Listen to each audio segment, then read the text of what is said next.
Hello everyone, my name is Michael Vasquez and I will be showing my research presentation on student engagement in co-curricular activities and their impact on higher education outcomes.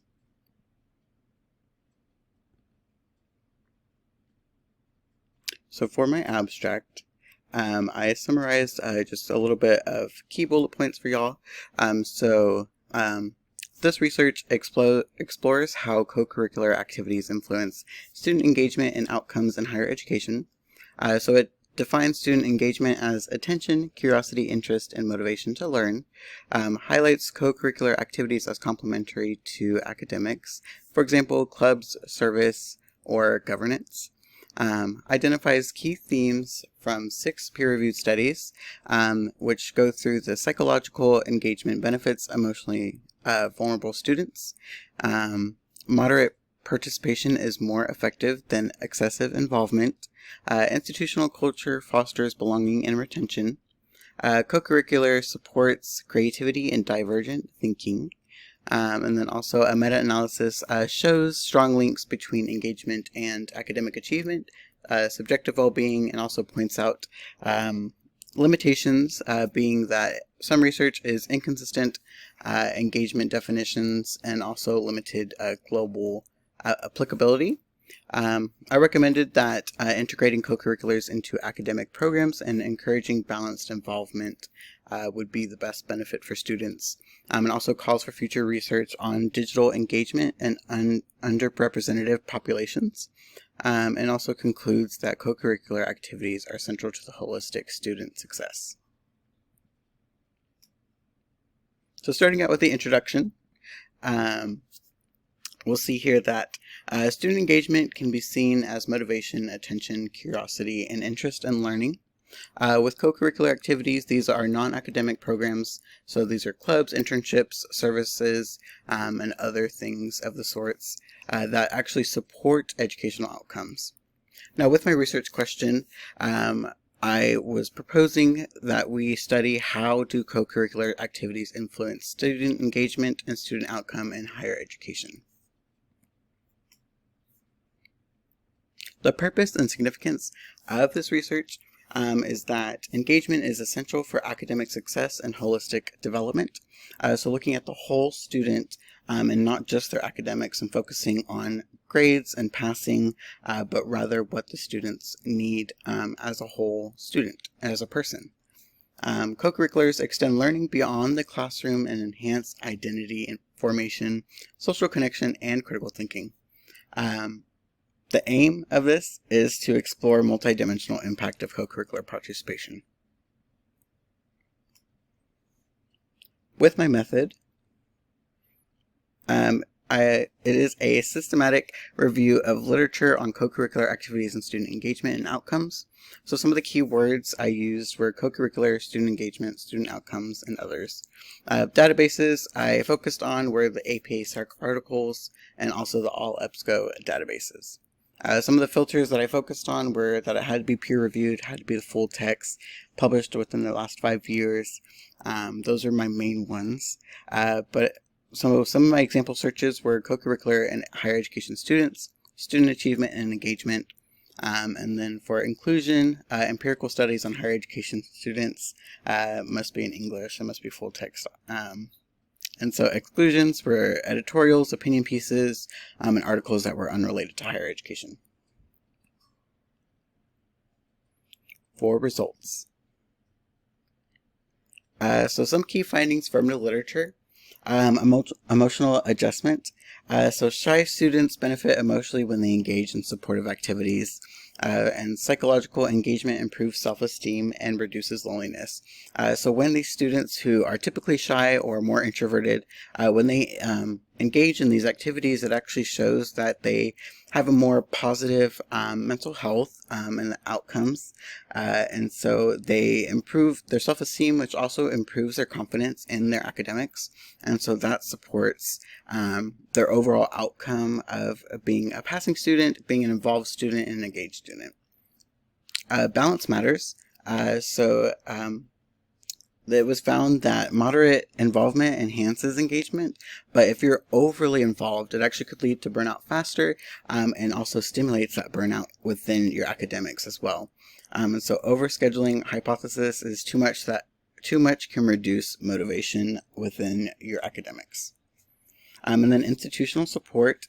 Engagement is fostered when institutions create these opportunities to participate in governance and communities. So when an institution has opportunities for students to get involved, it shows that those students are more engaged in their coursework, and thus boast the overall student outcome. So this also promotes retention and resilience and career readiness. Some more key findings from the literature. Our academic outcomes, of course, this was one of the main focuses. So engagement positively correlates with academic achievement and well-being. And so, of course, students are involved, students are engaged, students will pass with great achievement. Behavioral and cognitive engagement are the strongest predictors of student outcomes, and so we know that behavior is something that can affect students in the classroom, but the behaviors that they experience outside of the classrooms have a great influence on their mental focus when focusing on their courseworks. So creativity development, so involvement in social academics activities actually boost divergent thinking and creativity, and allows the student to grow in areas that are not just the typical academic areas. Globally applicable, so validated to University Student Engagement Inventory. So this was a tool that I researched. It kind of measures different ways to look at student engagement and how that affects different student outcomes. And so engagement dimensions were focused on behavioral, emotional, and cognitive. And so these are the key aspects to looking at student engagement due to the holistic experience. When you're looking at the whole student, you have to look at behavioral, emotional, and cognitive because these are going to be your greatest influence on how the student performs academically. And then also here you'll see the chart of the different engagement types and outcomes through one of the studies, and you'll see that academic achievement and well-being were strongly correlated with student engagement. Discussion. So my implications for teaching practices, blend academic work with co-curriculars. So service learning or peer mentorship and research, these can all be ways that we blend academic work with co-curriculars. Avoid student overload, so promoting balance. We are, as educators, it's important for us to not only teach students the material, but also teach them how to learn and teach them a healthy balance of how to obtain information and also what they need to do outside of the class in order to best be focused within the classroom. Encourage inclusive participation in culturally relevant opportunities.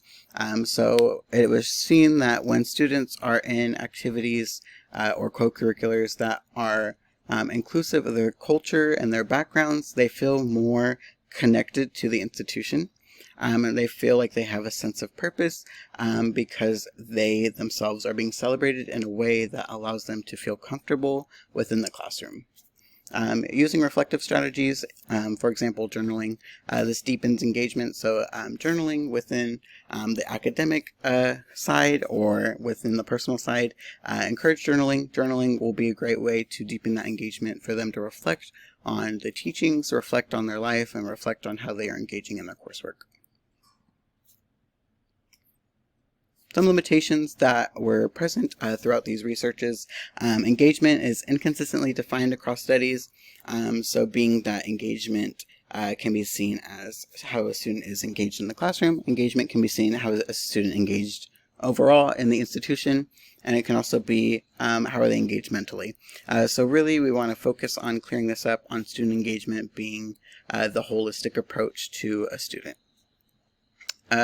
Over-reliance on self-report and correlation data. So a lot of it is correlational, seeing what affects what, but not really looking at statistic numbers for say, and then the reliance on the self-report. A lot of the studies were done based on self-report feedback from their participants rather than observation. Limited generalization or generalizability beyond Western context was the last limitation that we noticed as well. I did include a study that was from a different country, focused on students in a different part of the world, and so that was something that I wanted to include and see how it affects people outside of the U.S. Future research suggestions: develop integrated engagement models, explore causal relationships through longitudinal studies, include underrepresented and global student populations, and then also study digital and hybrid engagement post-pandemic. So some of these studies were done during COVID-19, and so it looked at the engagement through a pandemic, but now that we're post-pandemic, there should be more research studies done on that digital hybrid type engagement. So in conclusion, co-curriculars are essential, not supplemental to student success. Thoughtfully designed programs really enhance learning, resilience, and creativity, and educators and institutions must collaborate to embed engagement opportunities in their institutions. Co-curriculars is not something that is just an extra activity. It's something that should be encouraged for all students to find their fit so that they feel welcomed into their institution, they feel like they have a place, and they feel like they can engage in their academics. Here are my references, and I thank you all for taking the time to listen to my research and seeing all that student engagement can do for those students in higher education. Thank you.